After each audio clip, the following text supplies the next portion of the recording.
कि इन कालखंड में 100 लाख करोड़ रुपया 100 लाख करोड़ रुपया आधुनिक इंफ्रास्ट्रक्चर के लिए लगाए जाएंगे। इंफ्रास्ट्रक्चर पाइपलाइन प्रोजेक्ट इस पर 110 लाख करोड़ उससे भी ज्यादा खर्च किए जाएंगे। बहुत बड़ी योजना लेकर के हम आपके सामने आने वाले हैं, उसको लॉन्च करने वाले हैं। 100 लाख करोड़ 100 लाख करोड़ से भी अधिक की योजना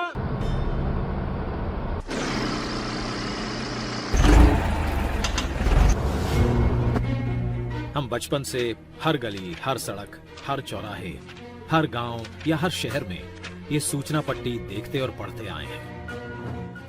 हमने ये भी देखा है कि एक सड़क बनने के बाद संबंधित विभाग को याद आता है कि यहाँ तो ऑप्टिकल फाइबर लगाना बाकी था, या कुछ दिनों बाद गैस पाइपलाइन बिछाने के लिए फिर से खुदाई शुरू हो जाती है। कहीं सड़क और रेल तो पहुंच जाती है, लेकिन इन दोनों को जोड़ने के लिए आवश्यक लास्ट माइल कनेक्टिविटी नहीं पहुंच पाती। इन सभी के पीछे सबसे बड़ा कारण है कि अलग अलग विभाग अलग अलग काम करते रहते हैं, और इन सब का परिणाम प्रोजेक्ट के पूरा होने में देरी, लागत में वृद्धि और आम जनता को परेशानी। ऐसा भी देखा गया है कि एक प्रोजेक्ट तो पूरा हो गया, लेकिन दूसरे प्रोजेक्ट के साथ कोऑर्डिनेशन के अभाव से जन सामान्य को उसका पूरा लाभ नहीं मिल पाता है।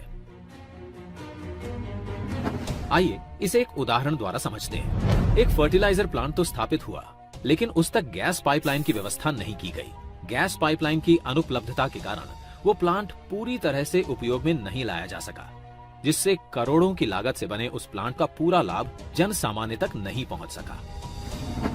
इसी प्रकार सड़क निर्माण का काम कई एजेंसियां करती हैं। जैसे प्रमुख राजमार्गों का निर्माण NHAI करती है। इसके बाद आगे की सड़क का निर्माण राज्य PWD करती है। दूर दराज के गांवों की सड़कें प्रधानमंत्री ग्राम सड़क योजना के अंतर्गत बनती हैं, और सीमावर्ती क्षेत्रों में सड़कें बॉर्डर रोड ऑर्गेनाइजेशन BRO बनाती है। किसी भी एक विभाग के मध्य कोऑर्डिनेशन के अभाव से लोगों तक सड़कों का पूरा लाभ नहीं पहुंच पाता। सरकार ने देखा कि इंटर डिपार्टमेंटल कोऑर्डिनेशन के अभाव से प्रोजेक्ट कंप्लीशन में बहुत विलंब होता आया है। सरकार के अलग अलग विभागों ने अपने सिस्टम को किया फास्ट ट्रैक। पिछले 7 सालों में माननीय प्रधानमंत्री श्री नरेंद्र मोदी जी के नेतृत्व में तमाम ऐसे प्रोजेक्ट्स बने हैं जिसमें सारे विभागों ने समन्वय के साथ काम किया, जिससे बड़े अच्छे परिणाम आए। जैसे कि रेल मंत्रालय ने कॉमन ड्राइंग अप्रूवल सिस्टम का गठन किया और उसे भी कर दिया ऑनलाइन, जिससे सारे अप्रूवल्स एक ही पोर्टल पर मिल जाएं। भारतीय रेल की इस गति से 6 महीने में मिलने वाले अप्रूवल्स अब 2 से 3 महीने में ही मिलने लगे हैं। इसी प्रकार पर्यावरणीय मंजूरियों के लिए भी 3 अलग अलग ऑनलाइन सुविधा आरंभ कर दी गई है, जिसके अप्रूवल्स में पहले करीब 2 साल का वक्त लगता था। अब ये अवधि घटकर महज कुछ महीनों की हो गई है। रोड परिवहन ने नए नेशनल हाईवे और एक्सप्रेसवे के राइट ऑफ वे के एक्विजिशन के साथ यूटिलिटी कॉरिडोर का एक्विजिशन करना शुरू कर दिया है, जिससे सड़क के साथ साथ optic fibre cable, telephone, power cables को भी साथ में बिछाया जा सके और उसके लिए अलग से राइट ऑफ वे एक्विजिशन करने की जरूरत ना पड़े। इन सारे प्रयासों से यूटिलिटी लगने में बहुत तेजी आ रही है और इनका लाभ जन सामान्य तक जल्द से जल्द पहुंच रहा है। इसी प्रकार दूर संचार विभाग ने राज्य सरकारों की मदद से राइट ऑफ वे के एक्विजिशन की प्रक्रिया को सरल बनाया है, जिससे टेलीफोन और OFC केबल डालने की प्रक्रिया तेज हो चुकी है और अब टेलीफोन और इंटरनेट कनेक्टिविटी गांव-गांव तक पहुंचाई जा रही है। अब समय है इन प्रयासों को इंस्टीट्यूशनलाइज करने का। जब देश आजादी का अमृत महोत्सव मना रहा है,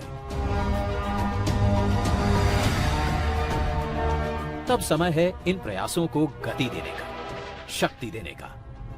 इस बार लाल किले से प्रधानमंत्री जी ने कहा, भारत को आधुनिक इंफ्रास्ट्रक्चर के साथ ही इंफ्रास्ट्रक्चर निर्माण में होलिस्टिक अप्रोच, इंटीग्रेटेड अप्रोच अपनाने की बहुत जरूरत है। आने वाले कुछ ही समय में प्रधानमंत्री गति शक्ति का नेशनल मास्टर प्लान करोड़ों देशवासियों को सपना करने वाली एक बहुत बड़ी योजना लेकर के हम आपके सामने आने वाले हैं। लाखों नौजवानों के लिए रोजगार के नए अवसर लेकर के आने वाली है। विकास में गति की नई इंटीग्रेटेड और होलिस्टिक अप्रोच की शक्ति, यानी कि प्रधानमंत्री गति शक्ति द्वारा विकसित बाइसैग एन इंटीग्रेटेड पोर्टल पर 16 मंत्रालयों को जोड़ने वाले 200 से ज्यादा लेयर्स काम कर रहे हैं, जिससे सभी विभागों को एक दूसरे के काम की मिलेगी विजिबिलिटी।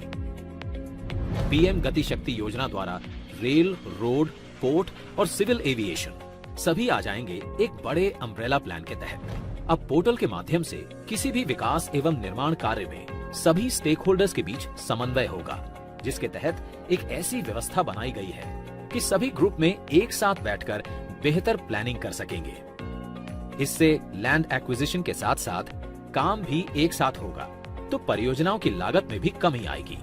केंद्र सरकार से लेकर राज्य सरकार के विभागों तक, लोकल अर्बन बॉडी से लेकर निजी कंपनियों तक, सभी में होगा ऐसा तालमेल जो आज तक कभी नहीं देखा गया। नेशनल मास्टर प्लान से न केवल विभाग बल्कि उनकी योजनाएं भी एक छत के नीचे आएंगी, जिससे उनके अमल की गति बढ़ेगी। इसके कार्य करने की प्रक्रिया को एक उदाहरण द्वारा समझते हैं। अब जब किसी भी बंदरगाह की योजना बनती है तो वो आने वाले अगले 40 से 50 वर्षों को ध्यान में रखकर बनाई जाती है। तो इतनी विशाल स्तर की परियोजना अब सिर्फ शिपिंग मंत्रालय तक ही सीमित नहीं होगी, बल्कि सड़क और रेल नेटवर्क को भी उचित क्षमता के अनुरूप बनाया जाएगा। नेशनल मास्टर प्लान से ये भी पता लगाया जा सकता है कि कहां पर सड़क बनी है और कहां पर नई सड़क के निर्माण की आवश्यकता है।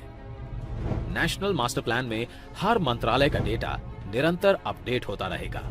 यही नहीं, नेशनल मास्टर प्लान द्वारा किसी भी सामान को गंतव्य स्थान तक पहुंचाने के लिए सही मार्ग और किराए का चयन किया जा सकता है। एम्प्टी फ्लो डायरेक्शंस में ग्राहकों द्वारा माल ढुलाई में विशेष छूट ली जा सकेगी। मास्टर प्लान से संसाधनों का सर्वोत्तम उपयोग होगा, तभी तो पश्चिम भारत के प्लांट से आई खाद उत्तरी क्षेत्रों के खेतों को लहलहाएगी और किसानों में खुशहाली लाएगी। साथ ही नेशनल मास्टर प्लान निवेशकों को बताएगा कि जहां पर वे अपना निवेश करने वाले हैं, वहां सड़क और रेल की उपलब्धता कैसी है।